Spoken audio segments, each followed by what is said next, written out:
Please have a seat. I hope you enjoyed your break and got to meet some new people and that you enjoyed this morning's conversations. We're going to move ahead to our fourth session. We have just 2 sessions before breaking out for lunch. The next session is on what the IRIS transition means for responsible recruitment, moderated by our very own Rakesh Ranjan, our program manager for South Asia, the migration programs. And then you'll see our colleague Carmen again for the Q&A. And so just a reminder for all attendees online and in person that all questions are taken via our forum's dedicated platform or the live stream on our LinkedIn and YouTube channel. So I'll invite the panelists on stage and then see you in about 45 minutes. Thank you.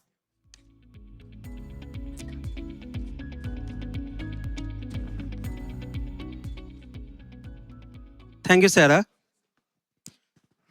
Hello, everyone.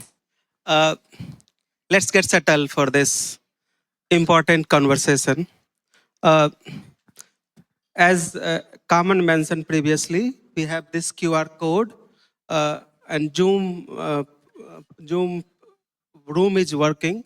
So you are welcome to scan and let us know your questions. Let's start. So thank you for joining this panel.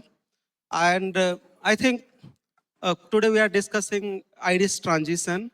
I hope all of us know about IRIS. IRIS is a certification system developed by IOM. And currently the certification system is being moved to Social Accountability International. IRIS, we all have engaged in the past. Personally, for IHRB, our responsible recruitment agency register, we have been getting lots of resources from the IRIS database.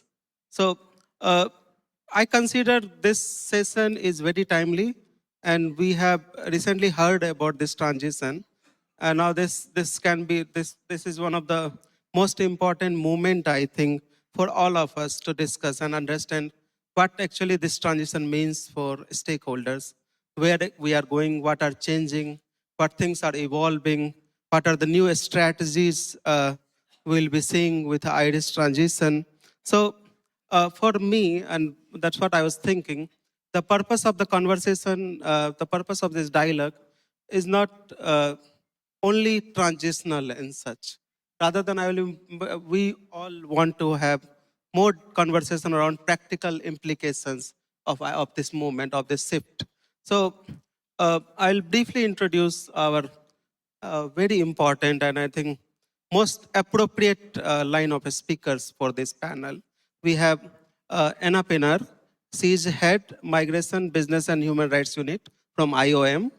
We have Hannah Crane, Associate Director, Corporate Programs, Social Accountability International. And we have Pranay, Director, Compliance and Business, International Manpower Recruitment. IMR is one of the IRIS certified agencies. So basically we have IOM, who has started IRIS. We have SAI, the institution SAI IRIS will be looked after maybe this year or next year. And we have a recruiter who has been certified by IRIS. So very quickly, and I don't want to get into lots of introduction, I'll start with Anna, because this is where I think IRIS has started. Anna, I was thinking about evolution of IRIS. And if we look back to it's like nearly a decade of IRIS. We started long ago. And if I can ask this question, what do you see as its most important contributions? Or if I can add quickly, and what lessons do you think IOM has learned about what it takes to achieve responsible recruitment in practice? So if you can start with this very broad historical question. Thank you. Thank you, Rakesh, and thank you, IHRB, for having me. IRIS contributed a great deal, I think, to the movement of responsible recruitment and the integration of responsible recruitment into the business and human rights agenda. The first thing on this is I'd say IRIS created a common language and a very practical vision of what good looks like. So it translated through the IRIS standard, the IRIS principles, very concrete, measurable progress of what good recruitment looks like. And this was, how it looks in a recruiter's management system, what the actual steps are that that recruitment agency needs to take. And it actually showed that measurement could be, progress could be measured over time about the practices that are actually happening in the recruitment process. So that's number one. I'd say IRIS brought those principles of, at the time where the employer pays principle was being launched, the ILO Fair Recruitment Initiative was also launching. All of those at the time were these goals that we were all striving for. IRIS brought that into the detail of what recruiter practices should look like. So that's number one. I think it also helped mainstream ethical recruitment into the global business and human rights agenda. Again, if you think back, for those of you who've been working on this for a while, we were learning about what forced labor looks like in supply chains, the recruitment journey that migrant workers were taking. And a lot of the time, it took reports like Verity's report on Malaysia and others to actually shed light on what was happening. And so IRIS, I think, was part of the movement. It was one part, not the only part, but we were an ecosystem, a community working together on this. And with SAI from the beginning, looking at how we can bring ethical recruitment into the mainstream of how we're tackling forced labor as a community. In terms of overall achievements, IRIS was a multi-stakeholder initiative, again, with SAI at the table from the very beginning, managed and stewarded through a multi-stakeholder advisory committee. So IOM was never doing this on our own. IOM was the secretariat. What's happening now, and this is still in process with SAI, is as the stewardship of IRIS is being handed over. IOM will remain a key stakeholder, and it will continue to be a multi-stakeholder initiative through the advisory committee. But there's often a misconception that it was only about certification. It was a program suite. There was multiple things that made it up. It was the IRIS standard, the IRIS principles. Certification was a part of that, but it was sort of the pathway to certification that recruiters could take. But nevertheless, there are still steps and ways that recruiters could use those tools. There was extensive capacity building for governments, for private sector, for recruiters. And so there was a large number of different projects that fell under that, and many, many projects around the world that IOM implemented, again, alongside partners that were a part of what IRIS has achieved over the last 10 years. In terms of the lessons learned about how IRIS contributed to putting responsible recruitment into practice, first of all, I'd recommend that you read the report that IOM just released that Akash already mentioned this morning. It's an overview, really. It seeks to capture lessons learned, not just from IOM, but from all stakeholders who we consulted last year, over 300 stakeholders, and we tried to put all of those learnings into one report. So please do take a review of that. I won't repeat what's in there, but what stands out is that this was never a knowledge problem. The underlying assumption I think that many of us made was that this was, if recruiters understand what ethical recruitment is, they will implement it. So this led to a large swathe of capacity building efforts, which actually didn't look at what the underlying incentives and market dynamics were that were perpetuating unethical practices. In the meantime, recruiters continued to operate within these commercial systems and within an ecosystem that did not reward ethical behavior, but rather speed, low cost, and flexibility.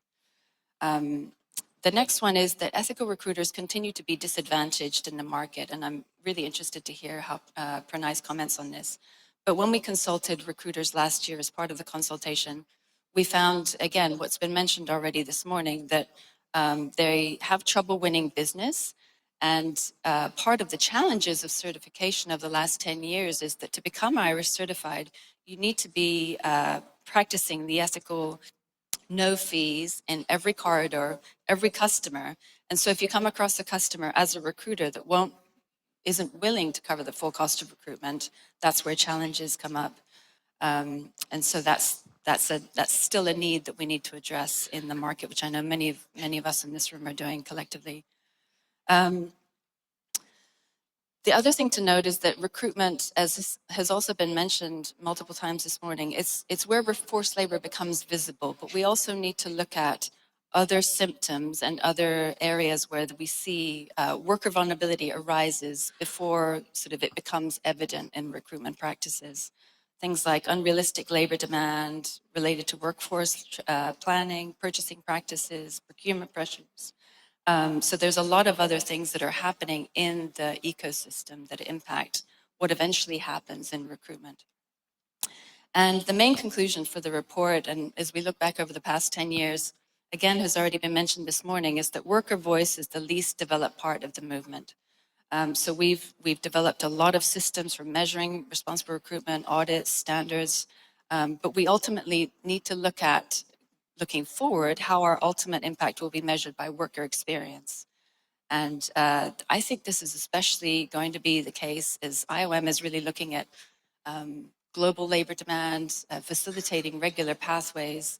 And my sense is that workers are going to have much more agency in terms of where they choose to work. There's huge demand for labor in many countries across the world. And so really empowering workers to make the choice, where am I going to have the best experience? What are the opportunities that I can make the most of? And that's going to be, I think, I hope that that's going to be a shift, that we really put the power into their hands. Thank you, Anna. So I do agree, and then importance of workers, and that very quickly the role of recruiters becomes very important.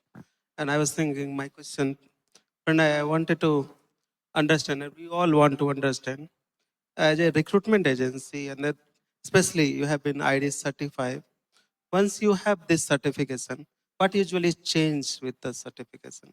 And your basically your engagement with IRIS, what actually IRIS meant in practical terms? Is like that important, or like many of times we hear the word gold standard. So how this gold standard is for, like, what role it play for recruitment agencies? Do it help the certification system help you becomes more professional, get more businesses? So sorry, very practical question. Over to you. Well, having to, when we talk about the practical sense as on the being certified by IRIS, is like, as a responsible recruitment agency, what we do understand is beyond our motive is not just to connect employees with the talent, but also making it a point that the implementation on the well-being of the migrant is properly implemented or not. And this becomes a challenge where IRIS has helped us to maintain this balance. Is a thing. And of course, being certified by IRIS is in itself with we carry this responsibility with a shoulder that we understand that the implementation of ethical recruitment principles should be implemented at all terms. And we also make it a point that what we also understand is that IRIS has strengthened us in terms of operating and embedding the standards of employee-based principle to implement a grievance mechanism, to identify risk, due diligence, human rights due diligence, and all sorts of. And of course, IMR as a certified recruitment, as an IRIS certified, as not just about certification. For we understand that IRIS is a total framework where we ensure that ethical recruitment is implemented on all terms, all during the recruitment journey and post employment era, during the post employment as well. Thank you. Thank you, Pranay. coming back to one very important and straight questions to you, Anna. Anna, so why this transition is happening now? Everyone is asking the same question. Why IRIS is being transferred to SAI from IOM? Thank you. I think it's a reflection of the maturity of IRIS. IOM, obviously, having been the steward since 2014, we've come to a point where it's ready to be handed over to another partner. Again, Hannah will go into this in more detail, but we're really working closely with SAI to ensure that much of the ethos and the principles remain the same. And the way the ethical recruitment projects are run remain the same, capacity building. We see SAI as a partner that can take IRIS to the next level in terms of agility and innovation, bringing sort of a fresh energy to the whole program. And yeah, so we're really also having done a reflection of what we've achieved over the last decade. It just seemed the right moment to hand it over to a partner who has the capacity and willingness to take it on. So we're really working in close partnership with SAI on that.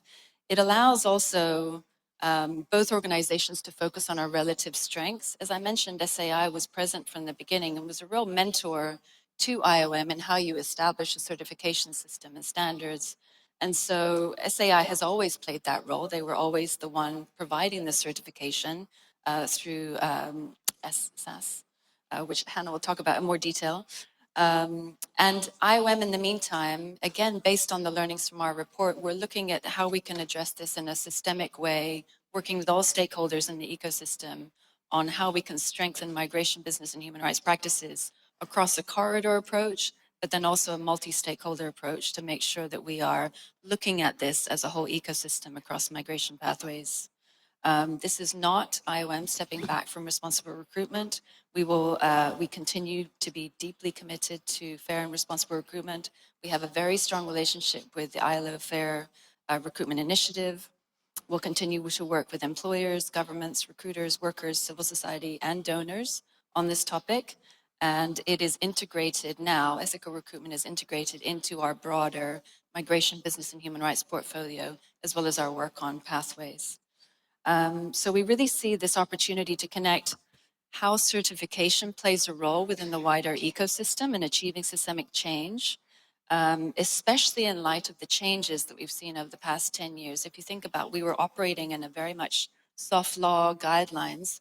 Now we're operating in a ecosystem that is much more about regulation, human rights due diligence requirements. And so we see certification playing a key role there, but are passing it on to a partner who really has the capacity and the relative comparative strengths to take it forward. Thank you, Anna. As to Hannah, actually. Now, I understand SAI has been doing lots of certifications. Social Equality International, we all know the number of ISOs and other certifications. So, if I have to ask you this question, what opportunity does this transition actually means for actually create for SAI, if I can ask, and how SAI envision the future role of SAI IRIS, and how like this transition, the movement, doing IRIS certifications and doing IRIS capacity development fits within the wider SAI's work, especially around their work, your work around labor rights, accountability, and related to business practice. So, if you can give us slightly broader perspective and also specific details. Thank you. Absolutely. Well, first and foremost, thank you so much for the opportunity to be here today and to be on this panel and to be with all of you. So thank you. And as you've mentioned, as Anna has mentioned, SAI was involved with IRIS really from its inception. And so we're looking forward to becoming stewards of the program in a different way moving forward. As Anna mentioned, certification will remain largely unchanged. What we hope to explore is the complementary programming outside of certification, but related to certification to support our efforts there. So whether that looks like a stepping stone approach to certification, education to better support labor recruiters, or deeper engagement at the community level. And that's really where we see, to your question, looking forward to the future of IRIS and the role that SAI can play. We see a real need for deep and meaningful community engagement, particularly when we think about intermediaries or the subcontractors that we've heard about from other speakers earlier today, really being able to tackle some of the root causes of persistent labor issues and risks associated with recruitment. We see being able to take SAI's proven community engagement model and applying it to this topic as being quite valuable. That's our hope. And that model, we've done extensive testing of it across the Americas, across Asia as well.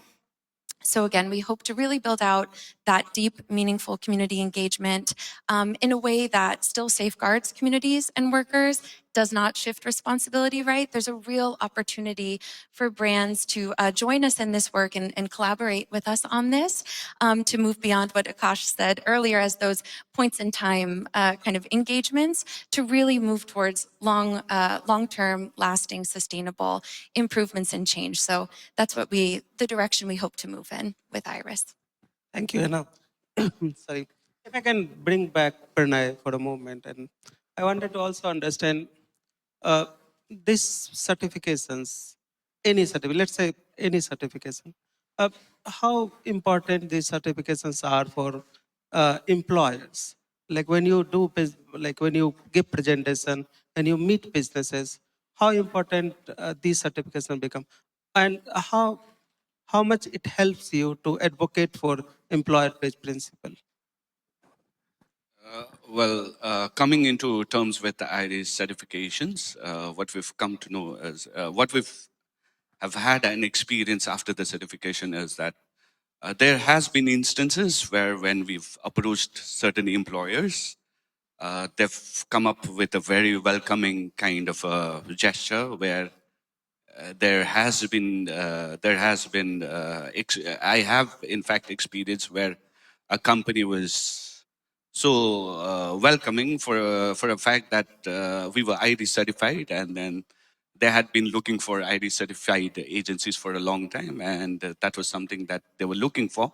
So which we found very nice of the employers to welcome the certification.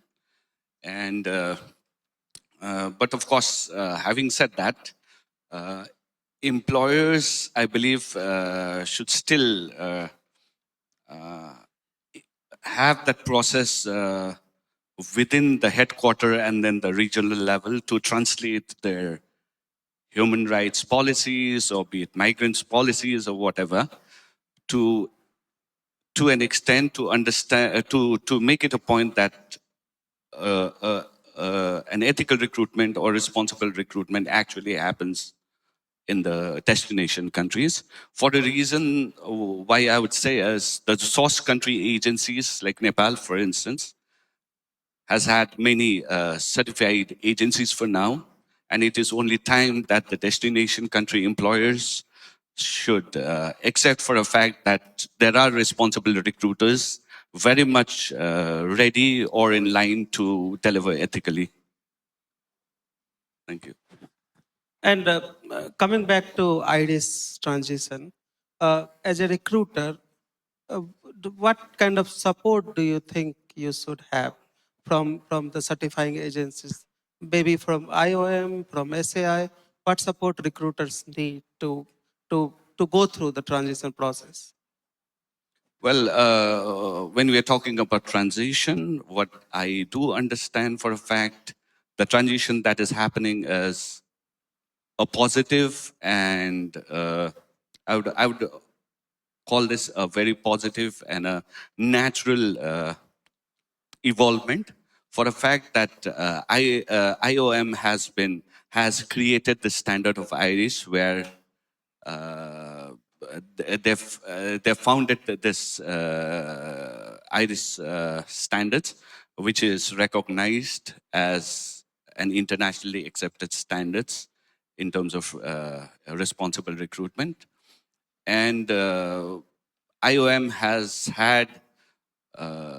brought in employers recruitment agencies, civil society members, and migrants together in a platform where they've been doing a very remarkable job.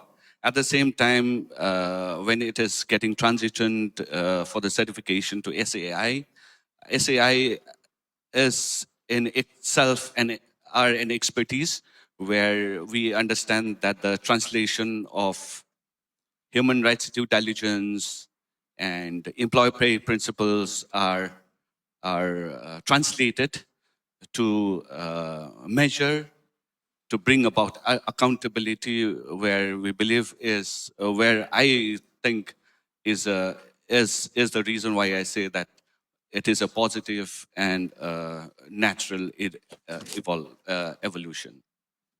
Thank you.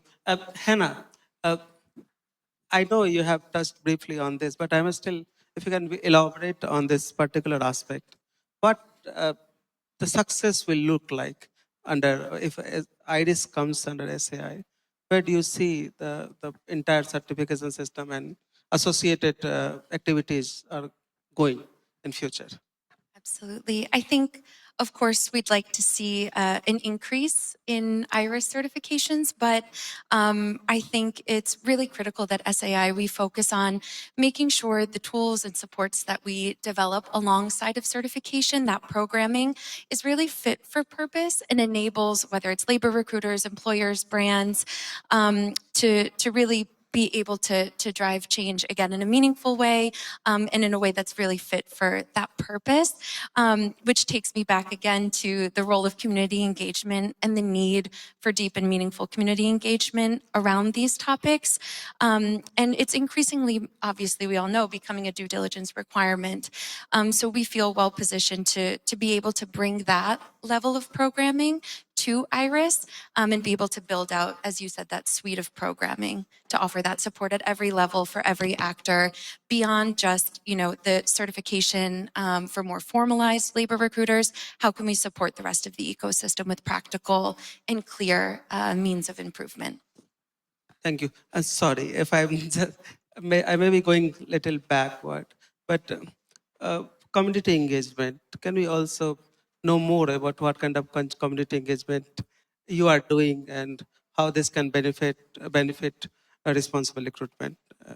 Absolutely. So our community engagement model, we refer to as Circle. So I'll refer to it that way moving forward. And really what we do is facilitate communities that are relevant to whether it's a supplier manufacturing site, or in this case, perhaps a labor recruiter, a space where there might be an intermediary coming into the community.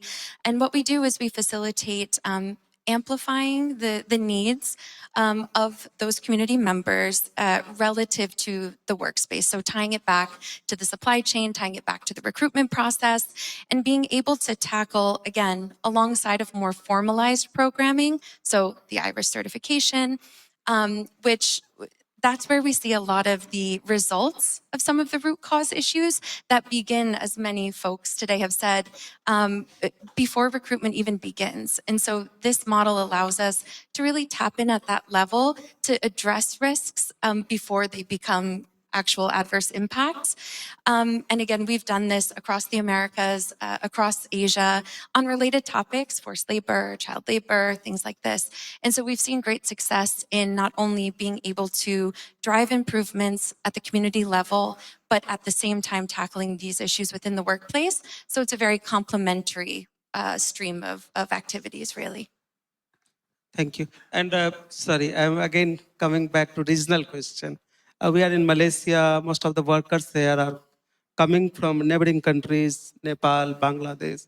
Are we going to see similar community engagement in this part of the world also? I think we would hope to, yes. If we have the opportunity, we would love to apply it. Thank you. Coming back to Anna, and I really wanted to understand about overall about your report, Migration, Business and Human Rights, you did last year, and related decisions, related changes, and also in the broader prospect of responsible recruitment. Where do you see we are going? What, like, for example, this in case of this transition, where the future is heading from IOM's perspective, where we are going, what are the things we'll see in the coming years? That's a small question, Rakesh. Thank you for that. Where do I think IOM is going? IOM will continue to work on this, as I've mentioned. The core principles of IRIS and the IRIS standard will remain unchanged. I think bringing all the partners in to be part of the solution, as I mentioned earlier, bringing workers more to the forefront. And I think the opportunity, and we're going to talk about this in the next panel, apologies, you have me on that one again, but to see really greater visibility, because if all of these actors are working together, SAI is innovating and bringing new approaches to recruiters, new opportunities for them to demonstrate their ethical recruitment practices on the journey towards certification, and then sort of shining a light on and bringing more visibility to an industry that has in the past had quite a lot of opacity. It's been quite opaque, but actually bringing data to bear and really being able to demonstrate practical approaches and the ways that these management systems, everything is coming and really resulting in a change to migrant worker outcomes, so that ethical recruiters are favored in the market and they actually receive an advantage rather than what's happening now, where we still see that there is not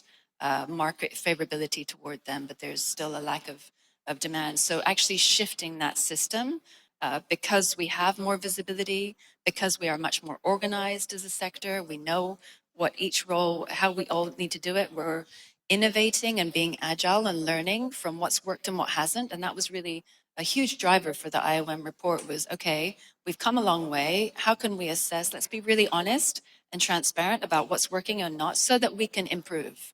And it takes all of us together. It's really looking at the roles of each stakeholder and allowing that the visibility to really increase, which I'm really excited about now that we have opportunities to do that, do more with data than what we've done before. That spills into the next session. But I really see that we can do a lot more than we could before. And IOM country missions, we have a data hub in Thailand that you'll be hearing about later today. The work that we're doing alongside Amazon in countries of origin like Nepal, there's so much opportunity we've learned, and we're really putting into practice what we've learned.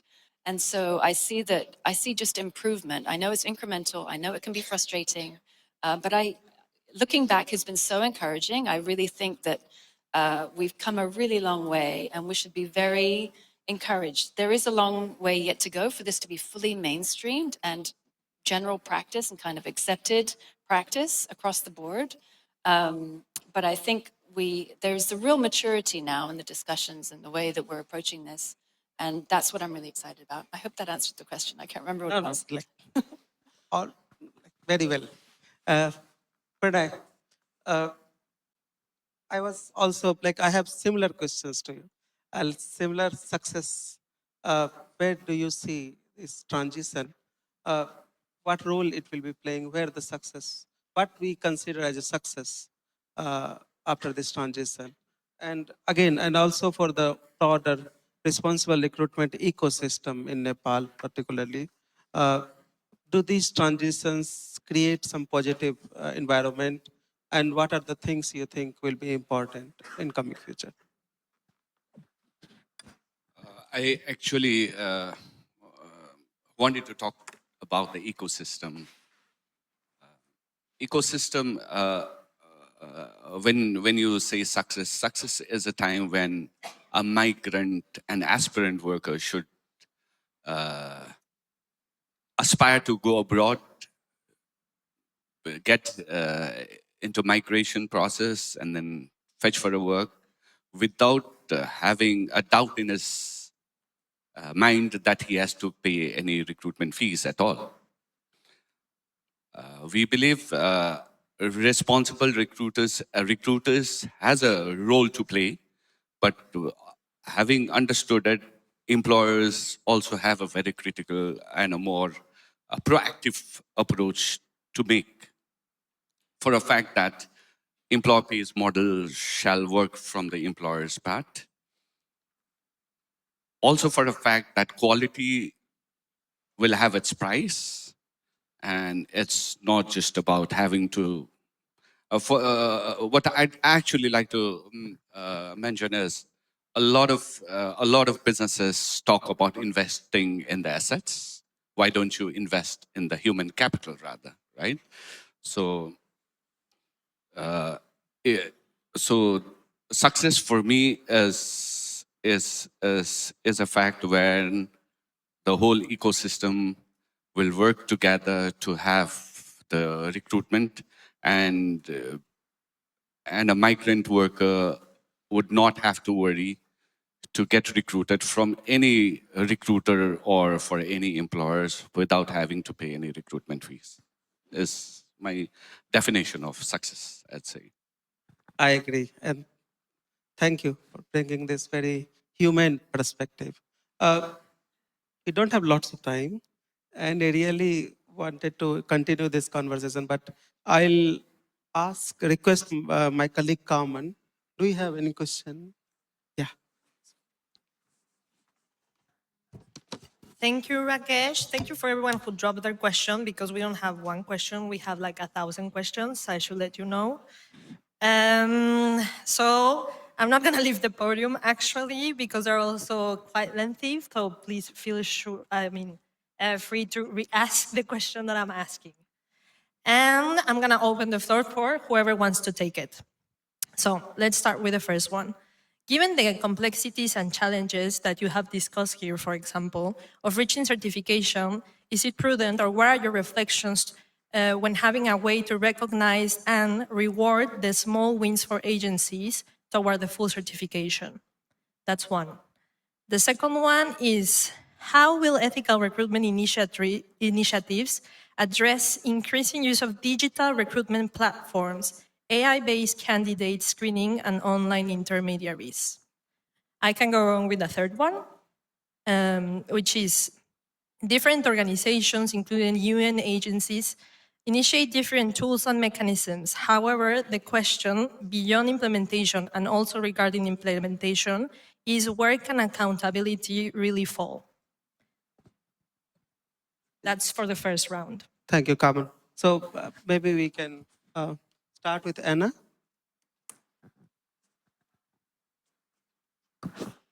Thank you. I'm going to leave the certification and how you can get rewards on the way to SAI.